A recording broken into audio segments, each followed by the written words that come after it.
حضرت داؤد علیہ السلام کا مبارک زمانہ ہے۔ آپ کے زمانہ میں ایک ظالم بادشاہ تھا۔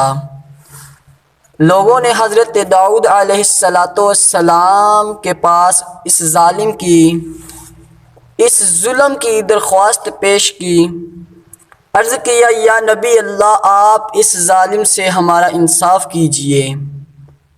چنانچہ حضرت داؤد علیہ السلام نے اس ظالم کو ناجائز قتل کی سزا میں سولی کا حکم دے دیا۔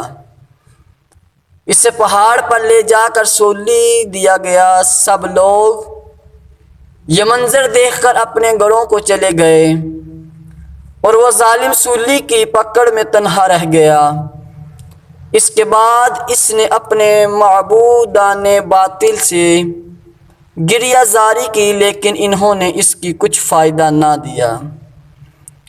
وہ سورج اور چاند سے گڑ گڑایا اور کہا کہ میں نے تم دونوں کو اسی لیے پوجا تھا کہ جب مصیبت مجھ پر کوئی آئے تو تم مجھے نفع پہنچاؤ، بس اب مجھے نفع پہنچاؤ۔ چنانچہ ان دونوں نے بھی اس کو کچھ نفع کچھ فائدہ نہ دیا۔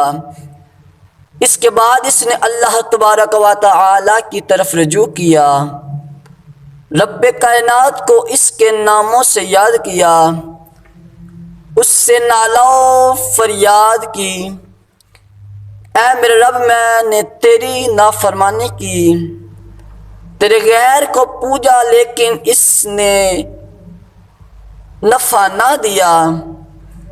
اب تیرے پاس آیا ہوں، تو حق ہے، تو میری مدد کر۔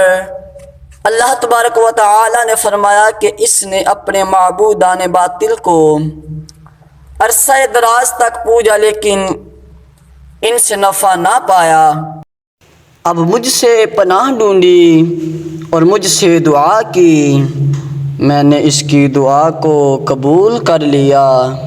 میں ہی اس کی پریشانی کی دعا کو قبول کرتا ہوں۔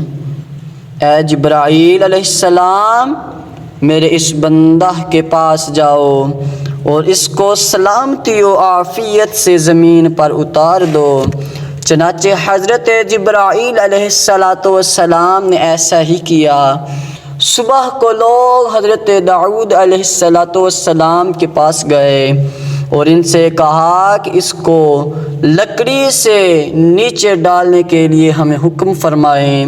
حضرت داؤد علیہ السلام نے ان کو حکم دیا۔ جب وہ لوگ اس کے پاس پہنچے تو اس کو زندہ و صحیح و سالم زمین پر پایا۔ اس کے بعد لوگوں نے حضرت داؤد علیہ السلام کو اس کی اطلاع دی۔ حضرت داؤد علیہ السلام اس کی طرف گئے تو اس کو ویسا ہی پایا جیسا کہ وہ پہلے تھا۔ حضرت داؤد علیہ السلام نے 2 رکعت نماز پڑھی اور کہا کہ اے میرے پروردگار، مجھے خبر دی جائے یہ معاملہ کیا ہے۔ چنانچہ حضرت داؤد علیہ السلام کو اللہ تبارک و تعالی نے ان کی طرف وحی بھیجی کہ اے میرے داؤد علیہ السلام، اس بندہ نے مجھ سے عاجزی کی، اس لیے میں نے اس کی دعا کو قبول کیا۔ اگر میں بھی اس کی دعا اور عاجزی کو قبول نہ کرتا، جیسا کہ اس کے معبودان باطل نے قبول نہ کی، تو پھر مجھ میں اور ان میں کیا فرق ہوتا؟ اور جو شخص میری طرف رجوع کرتا ہے، میں اس کے ساتھ ایسا ہی کرتا ہوں۔ اے داؤد علیہ السلام، اس کے سامنے ایمان پیش کرو، وہ ایمان لائے گا، کیونکہ میں ہی بندوں کو راہ ہدایت بخشتا ہوں۔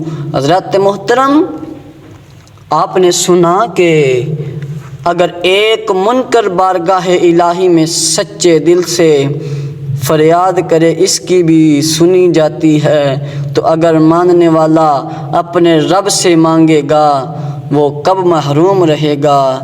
اللہ تبارک و تعالی ہمیں عمل کرنے کی توفیق عطا فرمائے، آمین ثم آمین۔ ماشاء اللہ، جزاک اللہ۔ میرے یوٹیوب چینل کو سبسکرائب کیجئے تاکہ ہر نئی آنے والی ویڈیو آپ تک پہنچتی رہے۔ شکریہ۔